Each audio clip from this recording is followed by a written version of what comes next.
Yeah, I met this blind Lemon Jefferson down in Dallas, Texas. And I met another guy by the name of Blind Boy Fuller. Both of those guys were blind. And he was a great guitarist. Fuller? Oh, Fuller was better. He's way better than Blind Lemon Jefferson. There's another guy by the name of Buddy Moss. Buddy Moss. I learned how to play a lot of the old-fashioned blues from those guys. Well, Jefferson, I remember before I left Kentucky, I was going with a girl that lived back out in the country, and she had a whole stack of Blind Lemon Jefferson's records, you know, Yeah. and she had his picture on her. It was one day that it was his birthday, and he made this particular record, and he had his picture on it. And I just admired the picture, looking at it, you know. He was such a big, healthy-looking guy, and I always wanted to see him. I said if I ever went south, I wanted to see him, so I finally got to see him. Where'd you find him? He was in Dallas, Texas. Playing? Oh, street. He was playing on the street, yeah. He would go from one place to the other. Most all of those guys, back in those days, played the street corners and, well, you know, little nightclubs.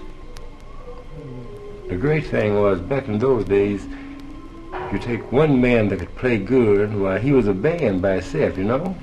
But nowadays, where people, you feel, man, I don't know, I feel a little, I'm reluctant to play that style. I mean, since I've been on modern, since I've been on jazz kick, you know, I'm a little ashamed to play those old-fashioned blues. I don't know why, but I am. It's a funny thing. When I was a little child back at home, I can never forget, we lived in the country, and with my oldest sister, I went to town one time, the first time I'd ever been to town. But I'm crazy about music. My father had a bunch of those old winding type Victrolas, and all the other kids would be outside playing, and I would just lay around the door to listen to them. Had Bessie Smith and Bessie Fox and those records. I just lay around the door listening to other children outside playing. I'm that crazy about music. So I can't be exact how old I was. I think I was about maybe 7 years old. My oldest sister went to town and I went with her. And we heard a record down at a restaurant there, a piano, playing the blues on a piano. And I just stood and just listened. I just admired it so.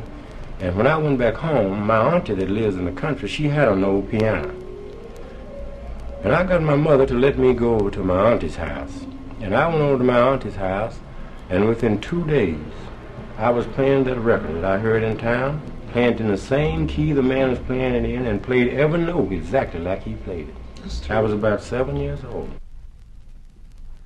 Here's my opinion about blues, that you was asking me about blues a while back. I go for good, smooth blues. Like Bessie Smith sang, and like I didn't go in it too much for Lemon Jefferson's singing, because I tell you what I hate in the blues. I hate a lot of screaming. I hate a lot of that loud hollering.